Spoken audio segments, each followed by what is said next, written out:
Eu é que agradeço o convite para estar aqui para conversar com vocês sobre o direito à saúde. Estou aqui, porque a professora Ana Uziel não pôde participar, pediu que eu viesse. Grande parte do trabalho que é realizado no Ponte de Saberes, diz respeito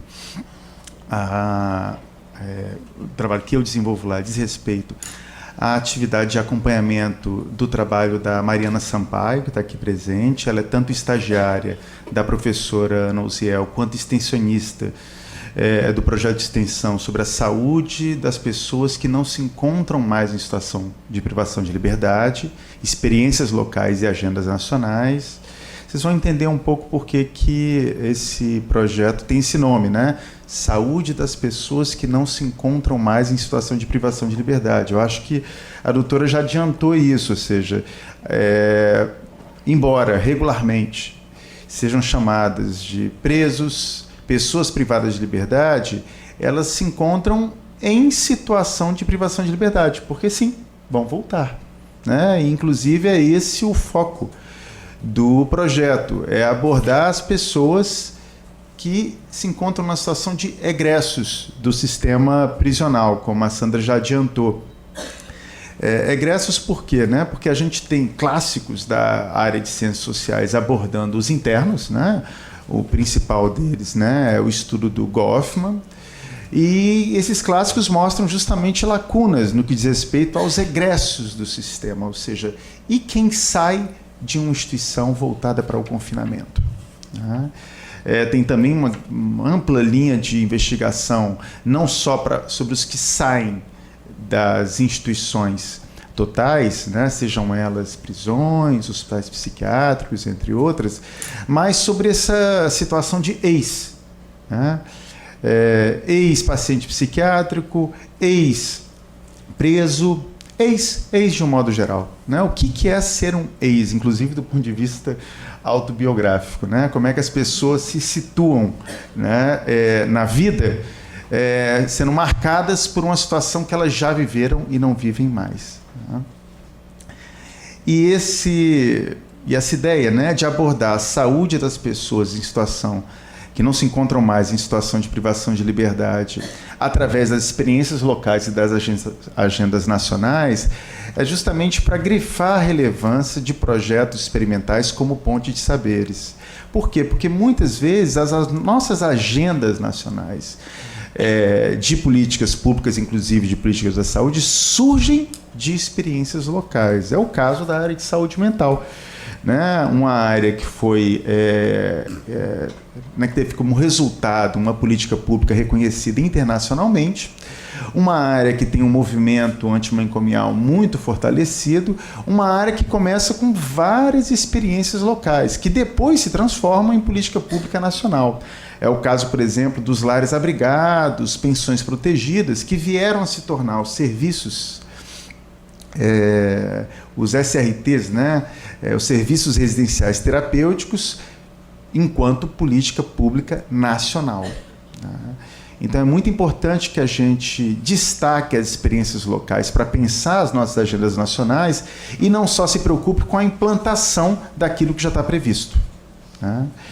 Então, vou falar um pouco aqui do direito à saúde, vou falar um pouco de como eu acho que o direito à saúde tem sido garantido no Ponte de Saberes, mas antes disso não posso deixar de conversar com vocês sobre um conjunto de fenômenos que tangencia esse tipo de experiência local.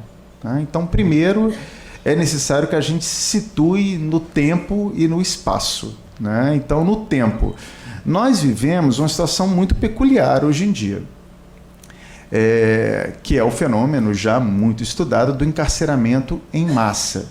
Esse fenômeno é estudado principalmente nos Estados Unidos, onde milhões de pessoas são encarceradas, e esse fenômeno ele é muito peculiar pelo seguinte, porque agora, né, no final do século XX, início do século XXI, se confinou um número de pessoas tão grande que só em outro momento histórico, século XVII, é que se encontra algum paralelo. Então tem um sociólogo chamado David Garland que ele diz o seguinte, que essa situação atual que a gente está vivendo, a passagem do século XX para o século XXI, a quantidade de pessoas que se encontram confinadas nos Estados Unidos só é semelhante à quantidade de pessoas que foi confinada no século XVII na Europa, em um outro momento que não era do encarceramento em massa, ou seja, das pessoas que ficavam nas prisões, mas do que era chamado de grande internação,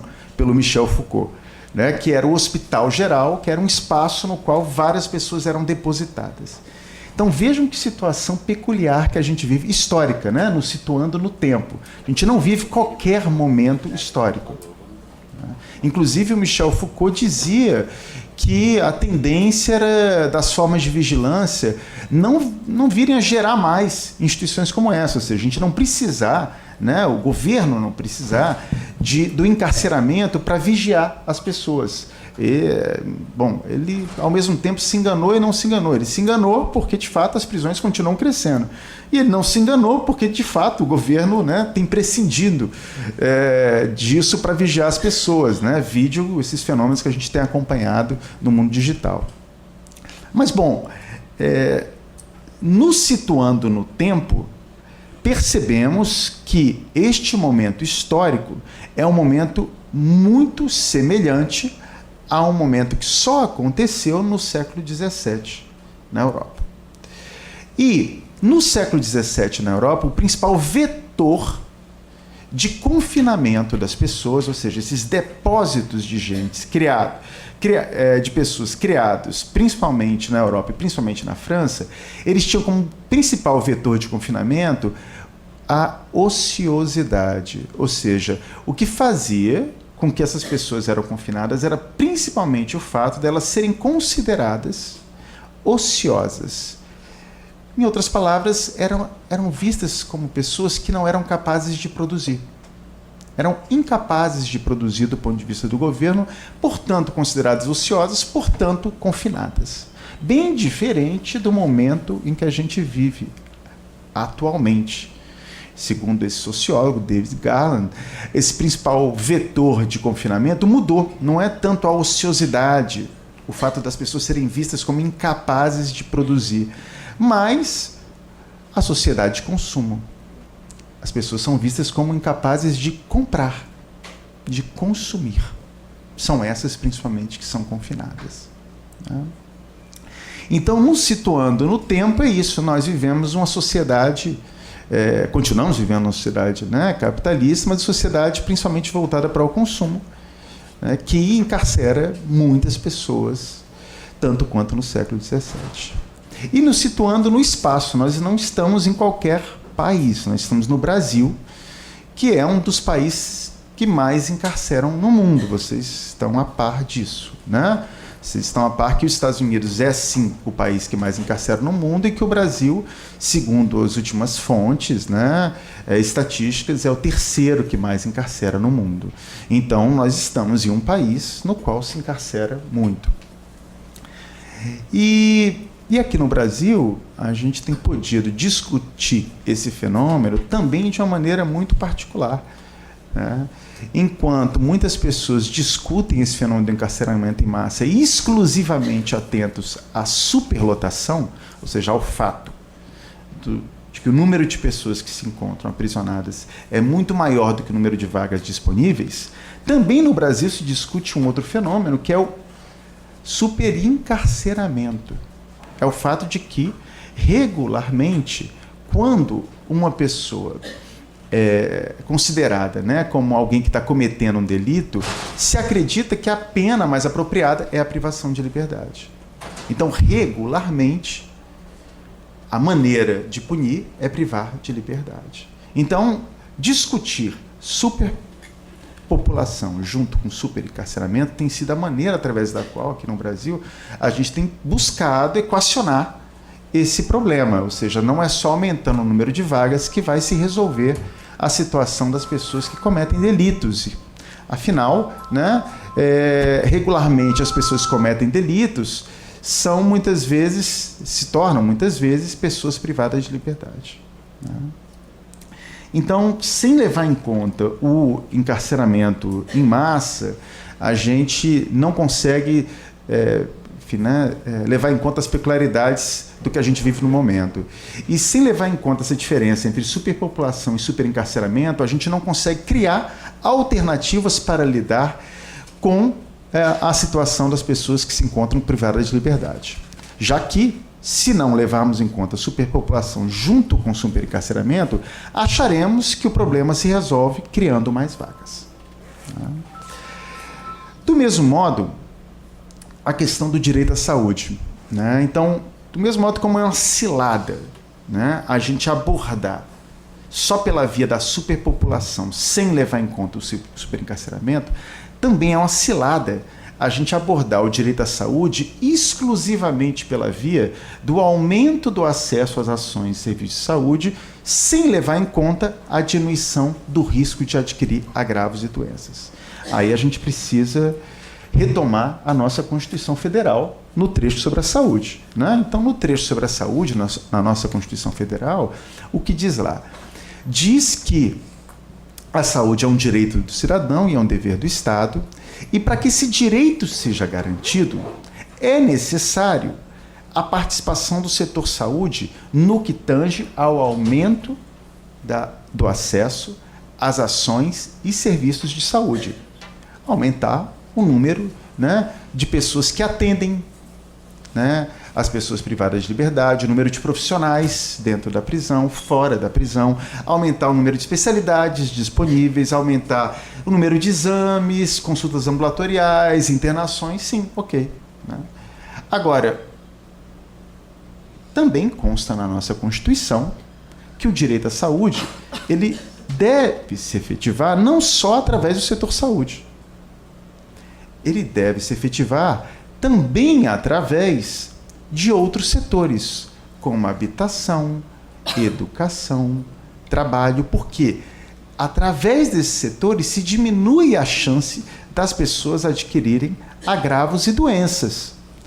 Bom, aí a gente chega no outro ponto, que é, podemos ampliar o acesso às ações e serviços de saúde. As pessoas podem ter acesso a mais exames, a mais leitos, a mais consultas, mas, aumentando ou não o acesso às ações e serviços de saúde, não teríamos a garantia do direito à saúde sem que o risco de adquirir doenças e agravos fosse diminuído.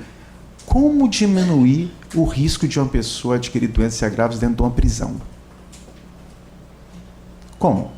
Numa cela superlotada, num setor insalubre. É possível garantir o direito à saúde dentro de uma prisão? Por isso que eu estou dizendo para vocês que é uma cilada, né? Quer dizer, quando a gente só olha para um lado, que é a superpopulação, sem olhar para o superencarceramento, a gente, né, acaba compreendendo o fenômeno, intervindo sobre ele de maneira muito parcial. Da mesma maneira, se a gente só olha para um lado do direito à saúde, direito constitucional à saúde, atentando apenas para o aumento do acesso às ações de serviço de saúde, sem olhar para a diminuição dos riscos de adquirir agravos e doenças, a gente também está compreendendo e intervindo de uma maneira muito parcial nesse fenômeno. Certo?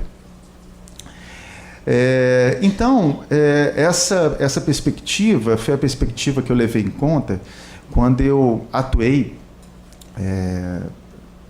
junto ao governo federal, no sentido de produzir uma política de saúde prisional, uma política voltada para garantir o direito à saúde das pessoas privadas de liberdade. E nessa mesma perspectiva que hoje tenho procurado colaborar com a Sandra no projeto experimental Pontes Saberes, desenvolvendo esse projeto de extensão. Ou seja, a minha tentativa é de não ter um olhar parcial, mas um olhar integral sobre o fenômeno. E isso também em convergência com o que nós temos na nossa Constituição, né? Voltando ao trecho da Constituição sobre a saúde. O que a gente tem lá? A gente tem não só que o direito à saúde envolve o aumento do acesso às ações de serviço de saúde e a diminuição do risco de adquirir graves doenças, como também consta lá que ele tem 3 princípios básicos. O Sistema Único de Saúde, para garantir esse direito à saúde, tem 3 princípios básicos. São eles participação da comunidade, atendimento integral e descentralização da gestão. Descentralização da gestão é muito difícil na área de saúde prisional. Por quê?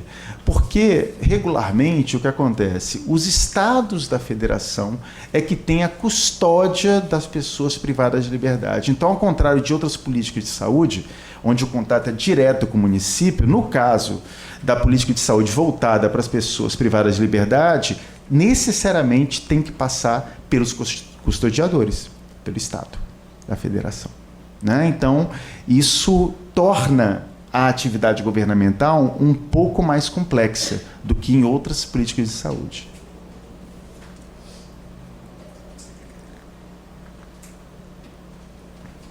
O atendimento integral, idem. Por quê? Porque na Constituição consta que o atendimento integral à saúde ele deve ser dado da seguinte forma: priorizando ações preventivas sem deixar de contemplar as assistenciais. O que significa isso? Significa que você deveria justamente atentar primeiramente para a diminuição do risco de adquirir agravos e doenças, ou seja, né, atividades preventivas, sem deixar de contemplar as assistenciais, ou seja, mantendo o acesso às ações que são curativas, né?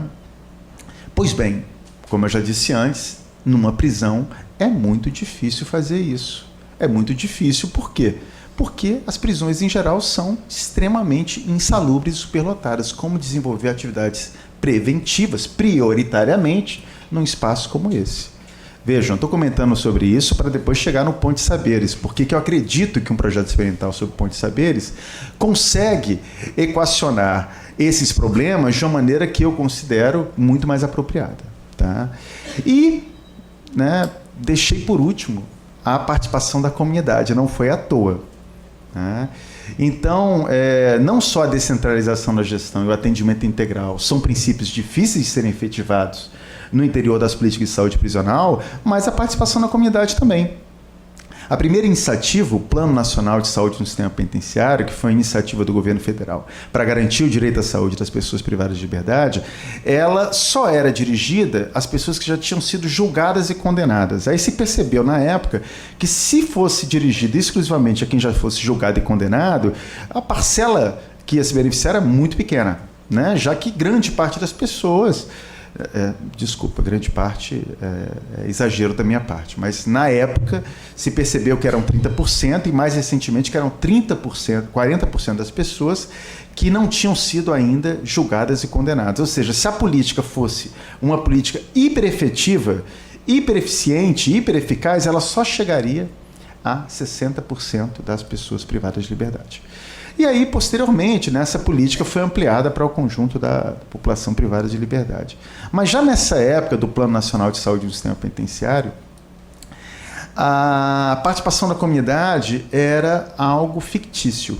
Ou seja, né, não estava previsto no interior do Plano Nacional de Saúde no Sistema Penitenciário que houvessem, né, egressos do sistema prisional no interior do processo de formulação e fiscalização das políticas públicas. Isso era uma escolha, né, que cada estado da federação poderia ou não tomar.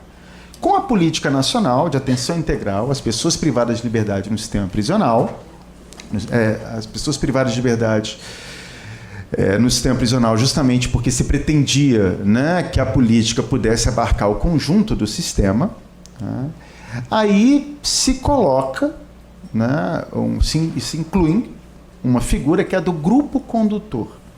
No grupo condutor, se poderia contar com a presença, né, da comunidade, dos egressos do sistema prisional, para participar da formulação e fiscalização. Mas aí vocês me perguntam, o que mudou? O que mudou foi que a menção a essa possibilidade de participação da sociedade civil organizada continua não sendo algo compulsório, obrigatório, diferente de todas as outras políticas de saúde no país. Né? Então, as políticas de saúde no país são justamente caracterizadas, né, por conferências, conselhos, controle social, participação social, a possibilidade dos usuários do serviço de saúde participarem do processo de formulação das políticas e fiscalizarem se as políticas estão sendo efetivadas ou não. Quando a gente está falando de saúde prisional, a coisa muda. Agora vejam, né, isso não muda só porque, né, o texto da lei está lá dizendo isso, da portaria no caso. Né? Isso não muda porque existem resistências a contar com a presença de egressos do sistema prisional no interior desse processo de formulação e fiscalização. Lembro bem quando eu estava trabalhando no Ministério da Saúde, entre 2008 e 2010, na área de saúde penitenciária, na então área de saúde penitenciária, né, que as pessoas faziam piadinha, do tipo, então você vai se reunir com Marcola para conversar sobre o futuro da saúde prisional. Você vai sentar na mesma sala, né, que um membro de uma facção criminosa para realizar esse processo. Né? E essas piadinhas tinham como pano de fundo, justamente, uma ideia muito regular sobre as pessoas privadas de liberdade, que é a ideia de que elas são potencialmente perigosas. Um pouco do que a Sandra e a Alessandra já mencionaram, né? Essa confusão entre violência e crime, e que é resultado do que alguns autores, como Teófilo Rifiotti, chamam de criminalização da violência. Né? Então, o que acontece? Né? Existem atos considerados violentos que nem sempre são tipificados como crimes. Então, por exemplo, só recentemente que saiu a lei da palmada, né? A situação na qual você humilhar, você castigar uma criança é considerado algo que deve ser penalizado. Acho que é de 2014. Né? E também, recentemente, é que a gente tem a criminalização da violência doméstica, a Lei Maria da Penha, de 2006. Né? Até então, isso não era tipificado como crime. Né? Então, vejam, existem atos violentos que nem sempre são tipificados como crime, certo? Do mesmo modo como a Sandra e a Alessandra chamaram a atenção, existem crimes que não são considerados violentos, é o caso do furto. Mas, no imaginário social, quando você fala de uma pessoa privada de liberdade, você pensa justamente em alguém violento, perigoso, que pode te machucar e pode, inclusive, tirar a sua vida. Então, nesse processo de negociação no governo federal, era isso que povoava a mente, né, dos formuladores de políticas públicas, de grande parte deles, apesar de todos os nossos esforços da parte da saúde de diferenciar crime de violência. Todos os nossos esforços foram infrutíferos, porque na hora em que isso chegou na Comissão Intergestores Bipartite, na Comissão Intergestores Tripartite, que é efetivamente a comissão que vai, a partir das nossas propostas, desdobrar uma política efetiva para essa população, não é compulsório, não é obrigatório que você tenha, no processo de formulação e fiscalização das políticas públicas, os próprios beneficiados, diferente de todas as outras políticas de saúde. Lamentável, né? Pois é, mas é isso, é com essa realidade que a gente conta. E é por isso que a gente precisa de cada vez mais experiências locais para que a gente possa reformular a agenda nacional. Né? Resumindo o que eu disse anteriormente, um dos grandes problemas da garantia do direito à saúde para as pessoas em situação de privação de liberdade é justamente a falta de controle social, a falta de participação na comunidade, a falta de previsão, né, de que as pessoas em situação de privação de liberdade, os mesmos egressos, possam participar do processo de formulação e fiscalização das políticas públicas. O meu esforço, na época, foi justamente de fazer com que o governo pudesse atentar para isso, e apesar do governo ter atentado, os gestores não foram capazes de colocar isso na portaria.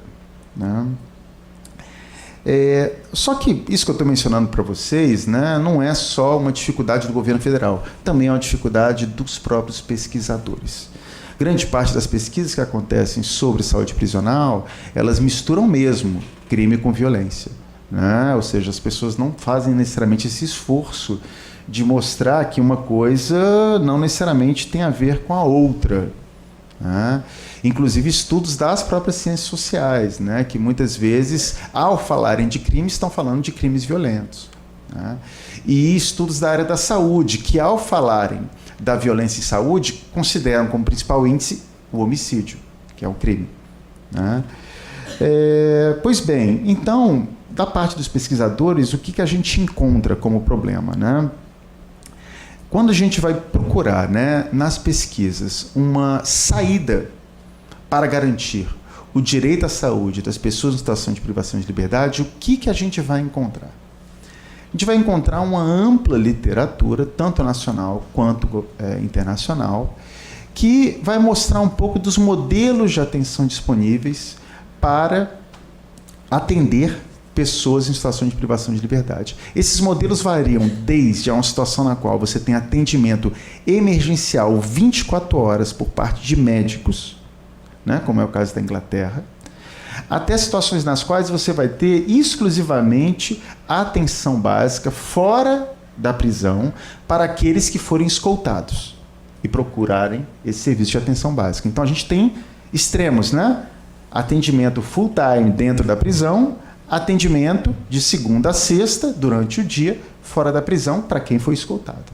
E no interior, né, desses extremos, a gente tem arranjos, formas, né, de ofertar atendimento. A opção no Brasil foi de fazer uma articulação entre atenção básica e atenção especializada, garantindo que tivesse uma equipe dentro dos presídios e, ao mesmo tempo, que as pessoas fossem escoltadas para fora do presídio. Mas, né, a gente teve uma portaria, né, que foi uma portaria de 2002, do Plano Nacional de Saúde no Sistema Penitenciário, que foi alterada para uma portaria em 2003. Tá? Essa alteração, nem sempre é tematizada, né, na bibliografia da área, mas ela foi uma alteração importante de ser levada em conta. Por quê? Porque na primeira portaria, o financiamento era per capita, e na segunda portaria, o financiamento para essas ações deixa de ser per capita para ser um financiamento por equipe. Por que ele deixa de ser per capita? Por que ele deixa de ser um financiamento para cada pessoa? Porque isso gerou um amplo debate, não só no Poder Executivo, mas no Poder Legislativo, né? O Poder Legislativo, né, nossos parlamentares, eles discutiram o seguinte: como assim você vai ter um financiamento per capita para garantir a saúde das pessoas privadas de liberdade? Esse financiamento per capita, se você, por exemplo, juntar, né, não só o atendimento dentro das unidades prisionais como a escolta, vai ser um financiamento muito maior do que aquele voltado para a maioria da população. Né? Para você garantir o direito à saúde das pessoas em situação de privação de liberdade, seria mais caro do que para você garantir de uma pessoa que não estivesse em situação de privação de liberdade. E esse debate se desenrolou, né? O doutor Ângelo Roncalli esteve à frente desse debate no Poder Executivo e é uma das testemunhas, né, do que aconteceu no Poder Legislativo do nosso país, né, entre os nossos parlamentares. Ao final desse debate, o financiamento deixou de ser per capita, né? Ou seja, se considerou completamente descabido que o financiamento fosse per capita, porque assim, né, a gente dispendiaria muito mais dinheiro com a garantia do direito à saúde das pessoas em situação de privação de liberdade. Enfim, né, vejam os desafios que se colocam no interior da política pública de saúde prisional, né? No final das contas, sim, há uma previsão tanto de atendimento dentro quanto fora das prisões, mas há uma dificuldade enorme de financiamento para garantir essas ações. Embora, na primeira portaria, promulgada em 2012, a 648, isso já estivesse previsto. Vejam, né? Não é o caso de formular outra política pública, né? Já existia né? É o caso de se garantir algum entendimento entre o poder executivo, legislativo e judiciário no país. Né? Já ultrapassei meu tempo? Não, Martim, não. Eu acho que não tô com A gente vai ter que abrir para perguntas. É. Mais 5 minutinhos, você consegue? Caminhando para o final. Tá? Então, aí a gente encontra esse tipo de problema, né, para garantir o direito à saúde das pessoas em situação de privação de liberdade no sistema prisional, problemas que não são exclusivamente do Poder Executivo, é isso que eu estou grifando aqui, são problemas do Estado, enquanto poder legislativo e judiciário também, judiciário no que diz respeito ao superencarceramento e legislativo, porque nossos parlamentares não consideram razoável o financiamento per capita, e a bibliografia da área, então, né, ela, ao tentar apontar saídas para garantir esse direito, vai sugerir, por exemplo, o que se chama de telemedicina, que é a ideia de você ter uma pessoa fora da prisão que ajude quem está dentro da prisão a atender melhor. Ou seja, aponta para fora, não para dentro da prisão. Né? E aí, um outro elemento da bibliografia da área, e esse elemento também eu acho que é muito importante ser destacado, porque foi inclusive produzido por pessoas que se encontram aqui no Brasil, inclusive no Rio de Janeiro, como a Vilma Diuana, que é uma profissional, né, do sistema prisional, uma pessoa de longa data, né, que tem contribuído para esse debate. Então, o que essa literatura diz? Que mesmo que a gente tivesse um acesso de 100% às ações de serviço de saúde, a gente teria uma barreira para que as pessoas procurassem atendimento no sistema prisional. Uma barreira que não é de ordem administrativa e institucional. Uma barreira que a gente poderia chamar como de ordem cultural, ou seja, ligada às crenças, valores e significados. Qual é essa barreira? É o fato de que no interior do sistema prisional, você pedir atendimento, você buscar cuidado, você precisar de amparo, é algo que te fragiliza frente ao olhar do outro. E ser considerado frágil no interior do sistema prisional, ser considerado frágil pelos outros colegas no sistema prisional, é algo que te vulnerabiliza à violência, a ser desrespeitado, humilhado e, inclusive, agredido. Esse fenômeno, né, que é um fenômeno de ordem cultural e política, ele é regularmente abordado na literatura como que se chama masculinidade hegemônica, ou seja, se você, né, realmente, né, é homem, você não pede cuidado, você não pede atendimento, você suporta o mal-estar. Então, quem pede cuidado não é considerado homem suficiente para estar ali.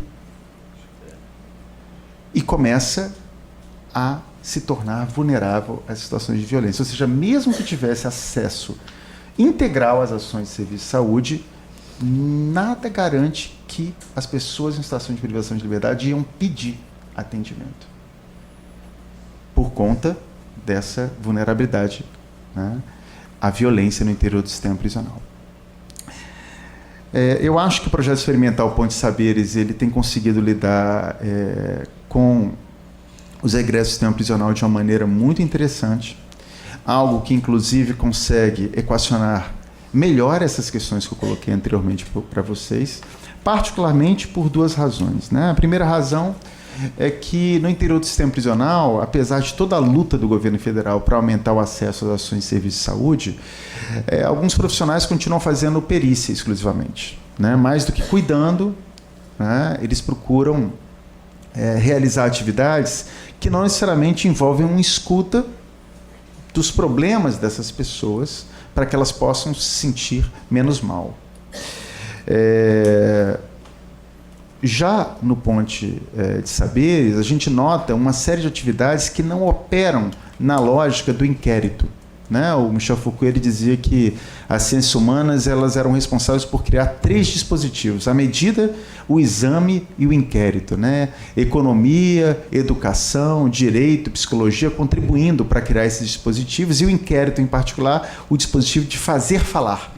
para extrair confissões e assim construir provas, né? Pois bem, dependendo da maneira como você acolhe as pessoas, você pode estar apenas reproduzindo o dispositivo do inquérito, né? Fazendo elas falarem, né? E eu noto que no Ponto de Saberes a gente tem atividades como as atividades de arte e terapia que funcionam numa outra lógica, né? De atividades inclusive não verbais e que não operam através do dispositivo do inquérito e nesse sentido se tornam mais acolhedoras para os egressos do sistema prisional que estão tão acostumados com essa situação na qual se tenta extrair deles informações, né?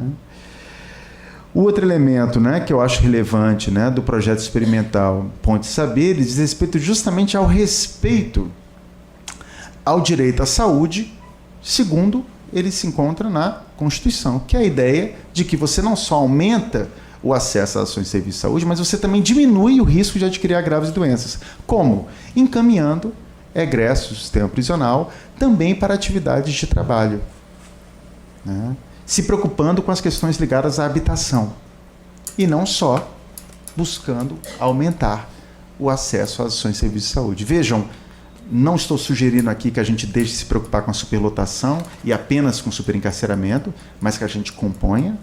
Também não estou sugerindo que a gente deixe de se preocupar com o aumento das ações do acesso às ações de serviço de saúde e só com a diminuição do risco de adquirir agravos e doenças, mas que a gente possa atuar de maneira articulada, compondo e de modo integral e não parcial, como é o caso, né, da atuação que o projeto experimental Ponte Saberes tem conseguido realizar, uma atuação articulada e integral do direito à saúde.